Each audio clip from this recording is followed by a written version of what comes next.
Is it really a lost relationship if you're just being taken from the whole time you're in it? In our episode of Drop the Stones that came out yesterday, we're talking about relationships and the whole thing of lost relationships when you deconstruct and leave the faith, and how that was always preached to you in church, that community was this big thing, this whole aspect that was great and everything, and you would never have it or anything like it or similar to it once you left the faith, and that this was this prized possession that you had in there.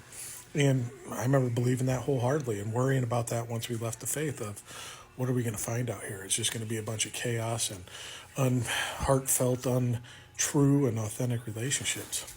But luckily, as I realized after we left, that it was quite the opposite.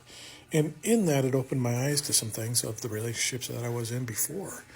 You know, we're trained up, Candy and I, to be people pleasers, to always give and give and give. Kind of what you're taught at the faith, to always give selflessly at all times.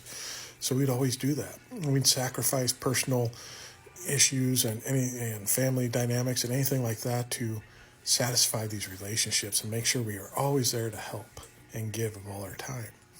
And reflecting back, we started realizing that a lot of these relationships were very much one way, that we were always given and they were always taken, and it was never reciprocated back to us. And this wasn't just religious relationships. This was a lot of our, family relationships, some other friend groups that had similar beliefs or ideologies. And just looking back and comparing it to what we have now, because now we have true, authentic relationships where we can be ourselves unmasked, and we can understand that we can give of ourselves, but we also have the power to say no. The power to sit down and say, no, I can't do that. I promised I'd be with my son today and do something with him. I promised I'd be and go out with Candy tonight. I can't come over and help you with that. Maybe some other time. It doesn't mean I don't give it all anymore. We just have to work something out around both of our schedules to make it fit. And the other thing we realized in relationships now too was that we were being reciprocated. People would be able to help us on some things too, give of themselves and help us when we needed help. And it was kind of an even thing back and forth. Maybe it was a little slanted at times different than others, but that happens. You just have more needs at some times in life or less. But at least there was some give back.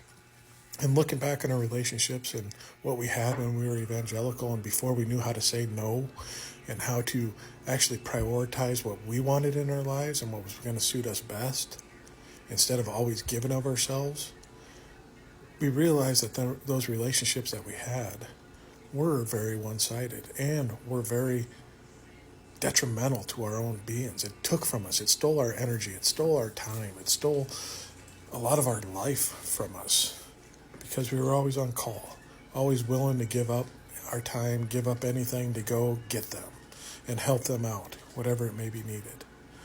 And regaining that afterwards was such a blessing and such an eye-opening experience that we didn't realize what was happening until we finally left. So when we talk about relationships and missing things in Christianity, we really don't miss the dynamics of the relationships that we had because we were slanted and told to go this way.